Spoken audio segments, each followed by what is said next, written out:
Le Conseil des ministres décrète la réduction des heures de couvre-feu de 2 heures et adopte un projet de loi portant remplacement de la Société d'assainissement des travaux de transport et de maintenance ATTM par l'établissement des travaux d'entretien routier et terre. L'Assemblée nationale adopte le projet de loi de finances initiale pour l'année 2021 et valide l'amendement relatif à l'augmentation du poste dédié à la prise en charge des patients nécessiteux dans les établissements hospitaliers. La Direction générale de la santé annonce l'enregistrement du nombre de cas de rétablissement le plus élevé depuis l'apparition de la deuxième vague du coronavirus qui s'élève à 259 guérisons. Bonsoir mesdames, mesdemoiselles et messieurs et merci de vous joindre à nous au cours de sa réunion hebdomadaire. Le Conseil des ministres a adopté aujourd'hui un projet de loi portant remplacement de la Société d'assainissement des travaux de transport et de maintenance ATTM par l'établissement des travaux d'entretien routier et terre pour ce qui reste des contrats programmes. Abdelrahman Hamadan vous fait la lecture intégrale du communiqué sanctionnant cette réunion. Le Conseil des ministres s'est réuni le mercredi 23 décembre 2020 sous la présidence de son Excellence M. Mohamed Ould Cheikh Al Ghazouani, président de la République. Le Conseil a examiné et approuvé un projet de loi portant remplacement de la Société d'assainissement des travaux de transport et de maintenance ATTM-SA par l'établissement des travaux d'entretien routier et terre pour ce qui reste des contrats programmes numéro 07 et 03 ratifiés par la loi numéro 2019-009 et la loi numéro 2019-010 en date du 19 février 2019. Le présent projet de loi vise à transférer à la Société des travaux d'entretien routier ETER, créée récemment, le reste des contrats programmes numéro 07 et numéro 03 précédemment confiés à la Société d'assainissement des travaux de transport et de maintenance afin de se substituer à cette dernière pour l'exécution des volets restants des 10 contrats programmes. Le ministre des Affaires étrangères, de la coopération et des Mauritaniens de l'extérieur a présenté une communication relative à la situation internationale. Le ministre de l'Intérieur et de la décentralisation a présenté une communication relative à la situation intérieure.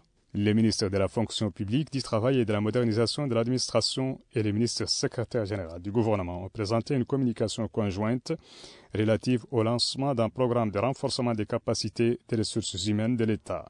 Cette communication s'inscrit dans le cadre de l'orientation visant à la mise en place des conditions favorables à une valorisation réelle et effective des ressources humaines de l'État. À cet effet, elle dresse un état des lieux de la formation continue au sein de l'administration publique d'une part et propose d'autre part le lancement d'un vaste programme de renforcement des capacités pour une administration moderne et performante.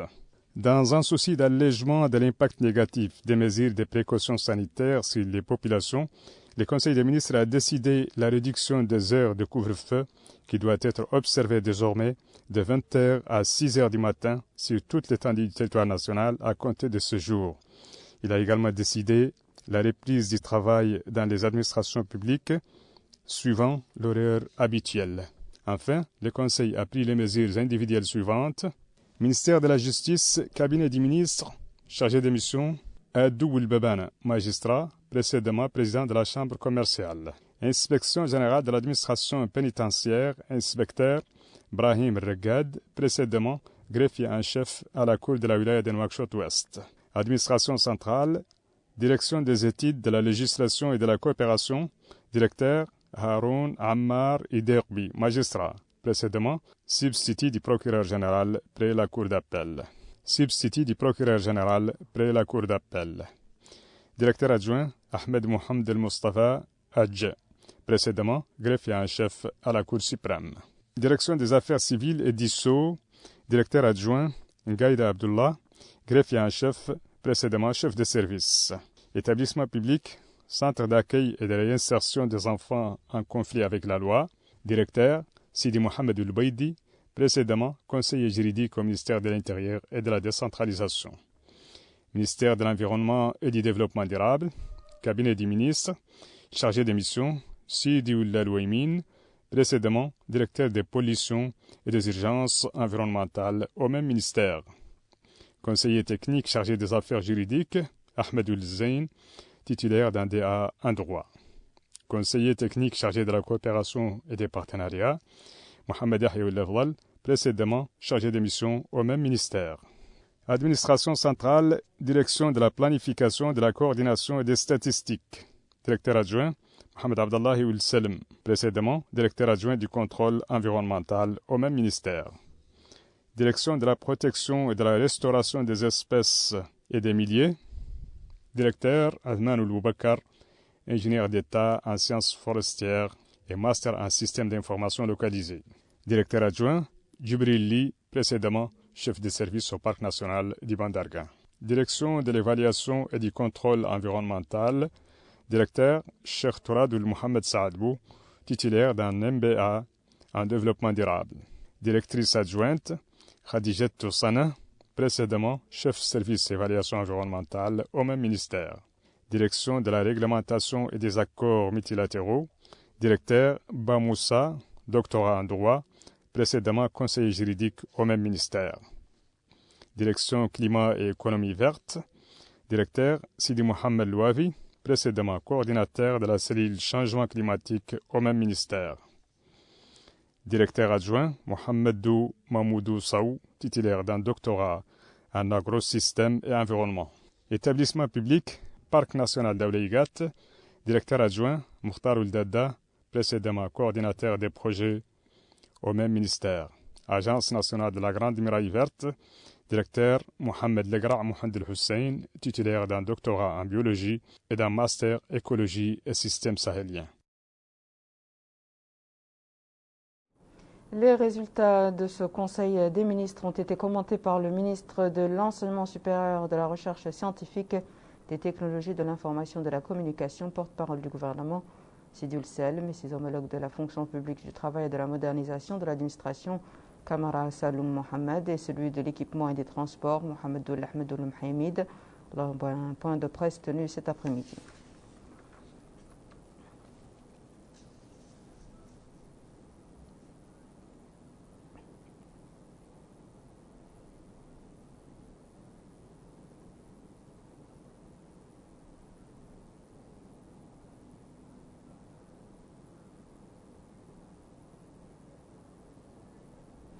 Après 2 jours de discussion, l'Assemblée nationale a adopté aujourd'hui au cours d'une séance plénière le projet initial de la loi de finances 2021.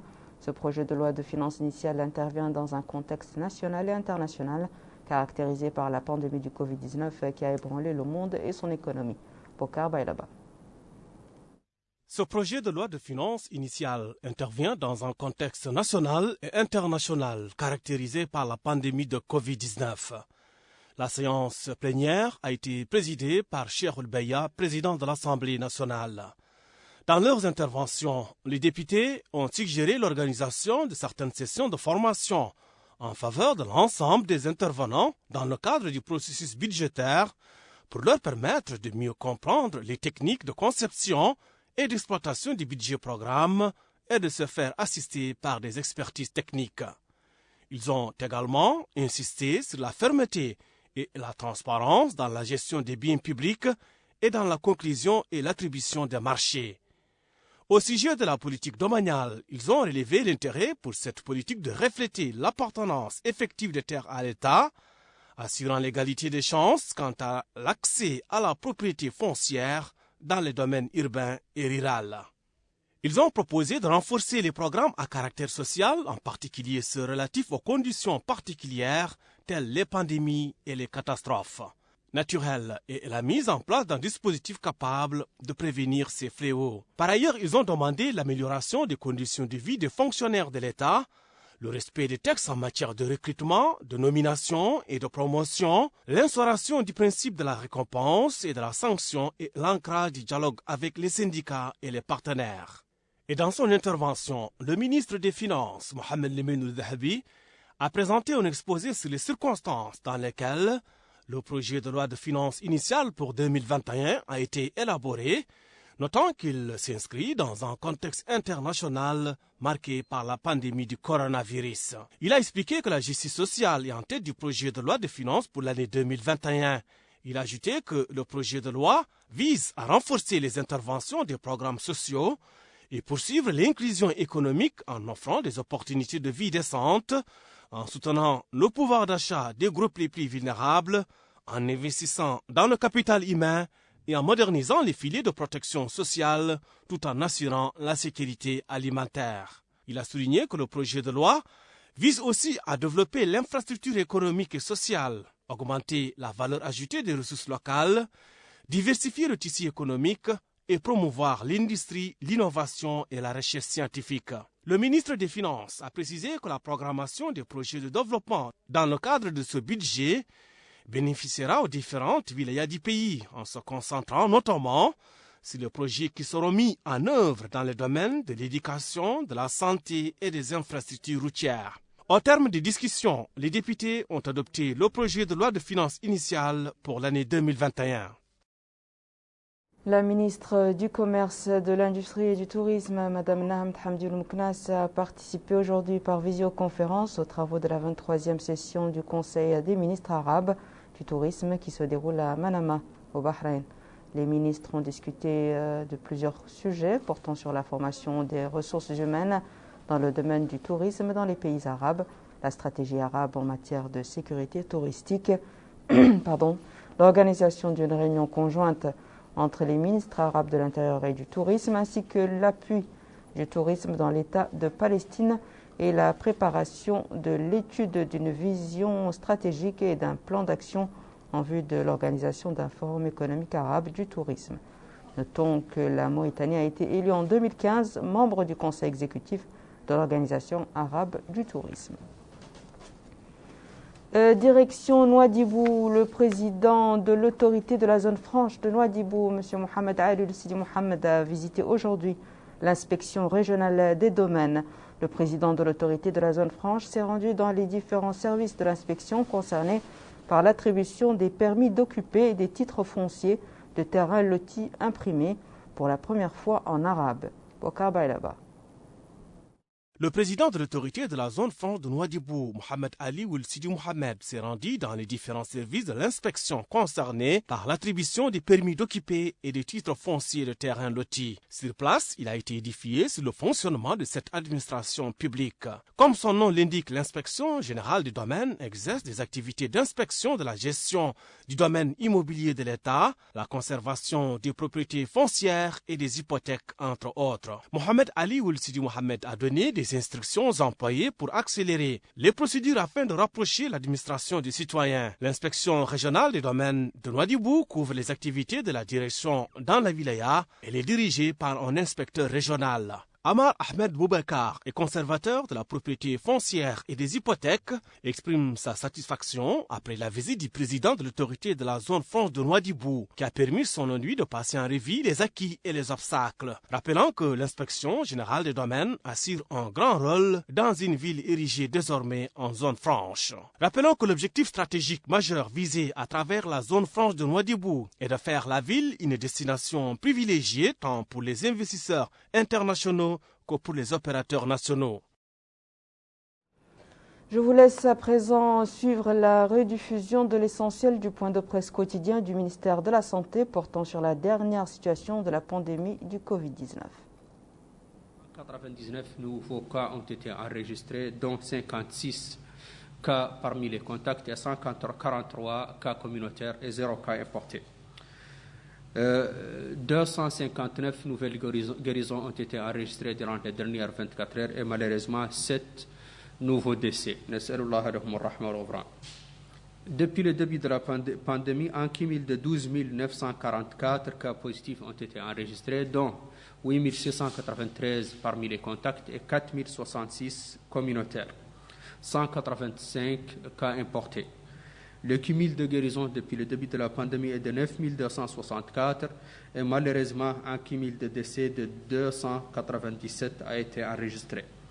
Pour les cas actifs aujourd'hui sont au nombre de 3 383, dont 3 219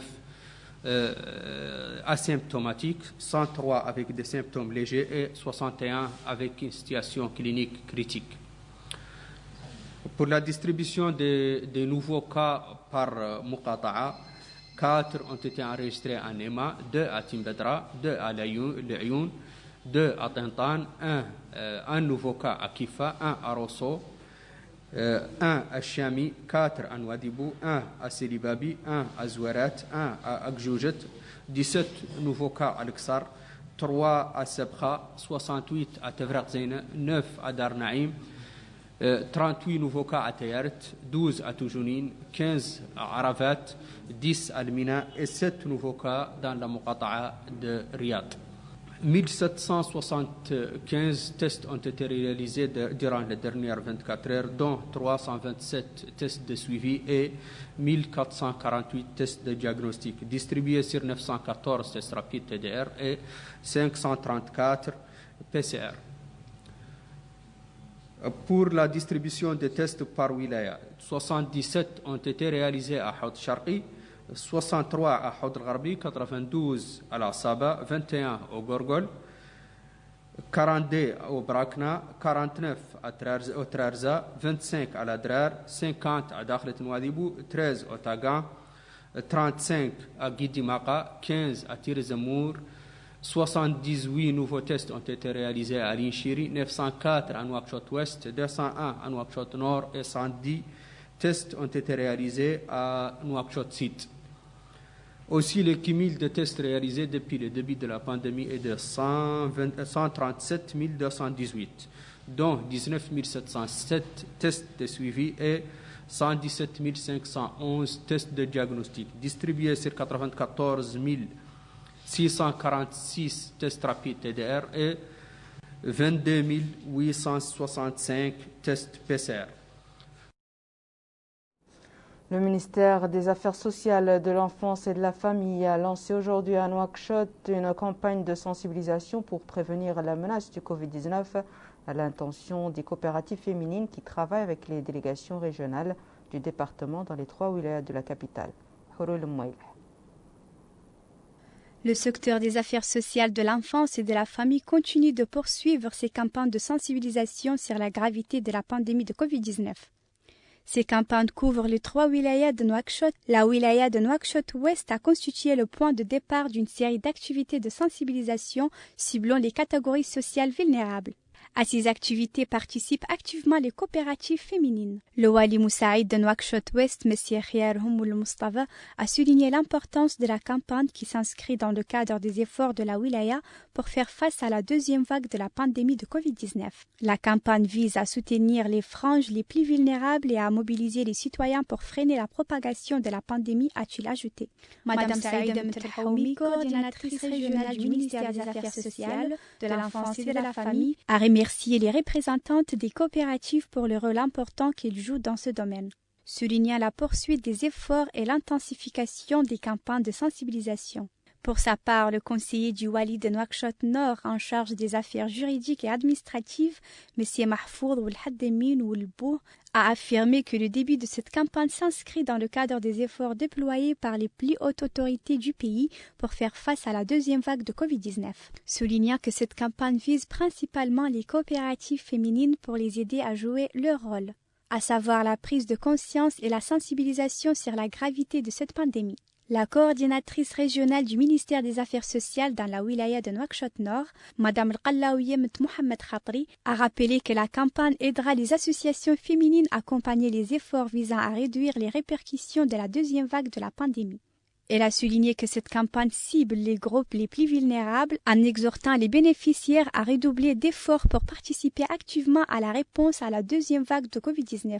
De son côté, le directeur de cabinet du Wali de Nouakchott-Sud, M. Mohamed Abdallahi Oulislam Sidi Habib, a déclaré que la présence des autorités des wilayas aux côtés de la conseillère chargée de la communication et de la coordinatrice régionale au ministère est la preuve de l'importance accordée à la distribution du matériel de lutte contre la pandémie et à la sensibilisation au respect des mesures préventives contre le coronavirus. La coordinatrice régionale du ministère à Nouakchott-Sud, Mme Nihmet Mohamed Val, a souligné la nécessité de respecter toutes les mesures.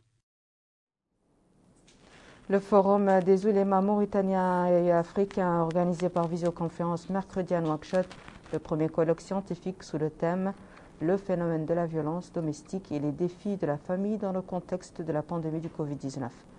Cette rencontre organisée en collaboration avec le Fonds des Nations Unies pour la population vise à discuter du phénomène de la violence domestique et de sa gravité pour les communautés musulmanes. Le secrétaire général du Forum des oulémas mauritaniens et africains, M. Cheikh Oulzen, l'imam, a précisé que cette rencontre a discuté de la violence à l'égard des femmes et de ses dimensions de manière à contribuer à protéger la société islamique contre ce phénomène.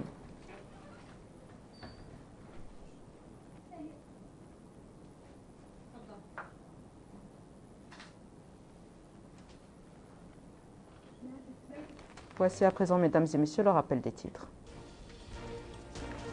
Le Conseil des ministres décrète la réduction des heures de couvre-feu de 2 heures et adopte un projet de loi portant remplacement de la société d'assainissement des travaux de transport et de maintenance ATTM par l'établissement des travaux d'entretien routier. L'Assemblée nationale adopte le projet de loi de finances initiale pour l'année 2021 et valide l'amendement relatif à l'augmentation du poste dédié à la prise en charge des patients nécessiteux dans les établissements hospitaliers.